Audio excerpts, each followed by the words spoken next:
Eccentrics and characters. Every mountain town and snow resort has them.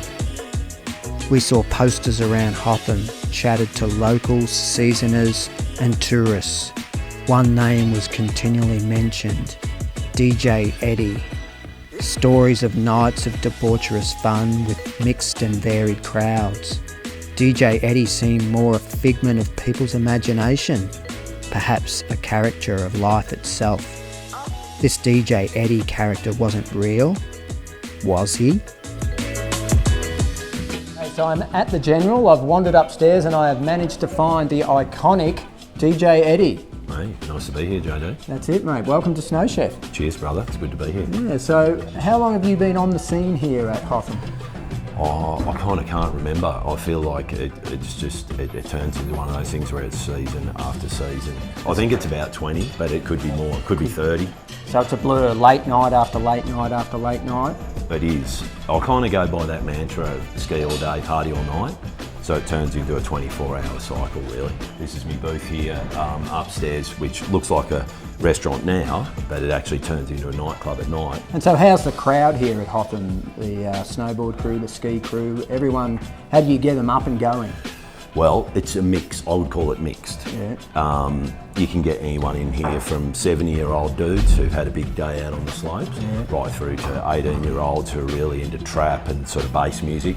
So you've got to be able to flow anyway. You never know what you're going to get. You've got to be prepared. Got to be prepared. So how do you prepare yourself each day? Do you have a little angle you go through each night before you come? I like to ski. If I'm skiing during the day and then doing a gig at night, it pretty much tends to be a good gig. But I do like to get about an hour before the show, I like to get in the spa, have a little bit of champagne in the spa. Yeah. It's just the double bubble sort of thing. It's the hot bubbles and the cold bubbles. It really gets me going. And then I like to come out with that kind of feeling that I've got a lot of bubbles in me. And then hit the decks. And you know, sometimes it can start off a little bit quiet and stuff like that with people coming out. You've got your crew who've been at Après and got, you know, a bit sideways, they come up. You get dudes who are dancing in their ski boots on this surface, which gets pretty interesting. So here at the Jenny, is this the #1 spot to come for people to find you, I guess? Yeah, this is the main place I DJ. I do a couple other venues on the hill, but this is the main place. I mean, we have live music 6 or 7 nights a week during the winter and a few things on during the summer as well. So yeah, this is the club where I am during the guts of winter, and then downstairs on the sort of music stage down there when things are a little bit quieter, you've got more the pub feel. But when it's a club and the season's really pumping, this is where we are up here. Okay. With the skiing, when did you first get on a pair of skis? Can you remember? Well, yeah, my dad's a dairy farmer from down the G way, near Bawbaw, and then he met up with my mum, Julie, who is a baker, which is a nice tie-in, and she works out of Zurich. So they met up, and Dad used to go, he was up in Chamonix and that, he used to go down to Zurich, and he was getting the free day-old croissants off my mum the next day, you know, like after they were a bit stale. And then, Mum and Dad just end up, you know, they kind of got it on the flour bags, and apparently that's where I was created. Really? Wow. That's what they tell me. So I've got the dual passport going, which is great. I can get over there to Europe. I love going to St Anton and up to Chamonix and Le Grave and places like that.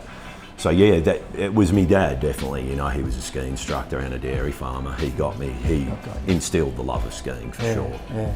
And you just gave me a little bit of your family background there, which I'm very appreciative of. Do you speak any other languages? Does DJ Eddy got more than English in his bag of tricks? A bisschen Deutsch. Oh. Yeah, because mum was kind of Swiss German rather than the Swiss French side, so got a little bit of Deutsch, and then because I lived in St Anton in Austria, I picked up that weird dialect, you know. It's like German, but if you try and speak to a German person, they think you're tripping out because it's all dialect. But so I've got a bit of German, and you know, when I've travelled in Japan and a few other countries, I like to pick up a few little things, like, you know, how much for a beer, where is the spa bath, you know, where can I get my skis waxed, things that I need. I know, but I wouldn't say that I'm fluent in any other languages. Yeah. Now we can see you're gracing yourself with a fine moustache, as am I. JD, yours is incredible too. Thank you. I must say. Thank you. At what age did the moustache start to grow, mate? When did this all happen for you? Wow, it's hard for me to remember how long. I've rocked a mow for a long time. My dad always had one. Yeah. And Grandpa had one before that. I know that. I've seen photos of Grandpa with the mow, even though I never got to meet him, God bless his soul. Yeah. But Dad always had one, so I reckon maybe when I was about 14, 15, I started the mow, and I've just kept it. I mean, they're a sick look. You can run them during the day for skiing. A lot of the young freaks are into them at the moment for fashion and stuff, so I just kind of stick with it. I like them. Yeah. You know what I find with the moustache is there's a fine line between what is cool and creepy, but I think you and I are both on the cool side. Yeah, I think we have kept it pretty cool. I think so, yeah. So, DJ Eddy, the routine that you happen the nights that you're DJing, what do you get happening? Can you give us a bit of a lowdown on that? What should people expect when they come and see you? Well, they're coming in to see the DJ Eddy show, and I just try and include a few of the things that I like. Like if I go out to a nightclub, by 10 o'clock I'm hungry. So over here on this side, I have a toaster over there, so that while I'm mixing beats, you can also do some Vegemite toast. And quite often people come up and go, Eddie, can we be your toast bitch for the night? And I'm like, sure. Wow. So they can cook toast, or I don't mind doing it for them. I only offer Vegemite. It's only Vegemite toast on white bread, that's it. Every now and again I've had to go to wholemeal if there's no white left, but I find it's a compromise.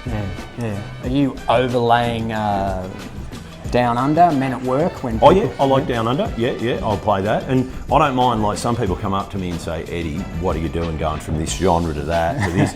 But what I find in the snow, wherever I'm doing parties, is that people are into lots of different music. I like having lots of different genres. So. And you have quite a varied record collection in the cupboard at home, mate? Oh yeah, I've got about 6,000 vinyl albums I've been collecting. My dad was really into jazz, even though he lived up there at Newgee. He was really into jazz and a little bit of soul and stuff like that.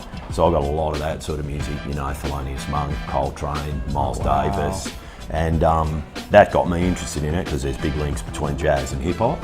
And then I started getting into the whole house music scene, disco, which I still love, and then all the sort of techno, German music like Kraftwerk and stuff like that. So pretty eclectic mix. But a lot of my music now is all on my computer and USBs, because when I'm travelling around I'd have to take thousands of records. It'd just be too much. How do you quench the thirst in those late nights? You cocktail man, beer man? Oh, I like a pina colada. I do like a pina colada. The coconut element kind of keeps me going. Pretty into me beers. I like a lot of the different beers. I've been testing out I quite like the Furphy I've been on, and also the boys from Blizzard been hooking me up. They've got a Jenny beer nowadays, and a few other. I'd like to have a few waters as well, just so I can go skiing early in the morning. Okay, so you on the old thin skis, or you've moved into the fat skis? Where are you at these days? Oh, look, I don't mind. Every now and again I'll take a fat pair out if we're in deep snow, but I do like a pair of like 210 VO slaloms in a K2 for skiing bumps and just traditional high-speed skiing. I like a straight ski, Okay, so I could almost picture you driving up the mountain around those curvy roads in an MG with the skis hanging out the back. Is that your style? Well, yeah, I do like MGs. Anything out of Morris Garages or British Leyland. I actually drive a Jag myself. I've got a V12 XJS 87. But I get problems with it up here. It's 12 cylinders, so sometimes it's running on 6, sometimes 8, which is actually works not bad when I'm talking to chicks about the environment. They say, Eddie, you're an environmentalist because your car's only running on half the cylinders. But the MGs are nice. I do like the MGs. Okay, DJ Eddy, I notice a few props here. What's the deal here? Well, I'm always travelling with different stuff, and I like to have a little kit of sort of stuff. So I'm one of those people who are just, if I have too much coffee, I've always got my fidget spinner. That just keeps me sort of occupied in that. Always got that in my pocket. And then I've got my cowbell, because I love Latino and hip hop music, so I'm constantly playing little beats, and I have that with me at all gigs. A lot of people steal them. Do they? Oh yeah, at New Year's Eve I nearly always lose a cowbell. This is a $140 one, this. People just take them, so I'm constantly replacing. So if there's anyone who wants to sponsor me for cowbells, I am ready for a cowbell sponsor. And Yeah, and I really love the vapor rub. Just if I need a little freshen up during the night, you know, I'll just go a little tiny little bit there like that. Nice. And try a little bit on my JD. And you just get that, and I find it really keeps you going. And if I pull a muscle, I can rub it on. And it's fun rubbing it on other people too. I quite like that. So that's like my little kit that I take with me everywhere. Down, I DJ at the Falls Festival in Lorne, so I take that with me. Do some work for the WSL at the surfing at the Rip Curl Pro and that. Always have that kit with me, winter and summer. Okay. All right, mate. It's been a pleasure. Thank you for sharing a great insight into yourself. You're welcome. Thank you.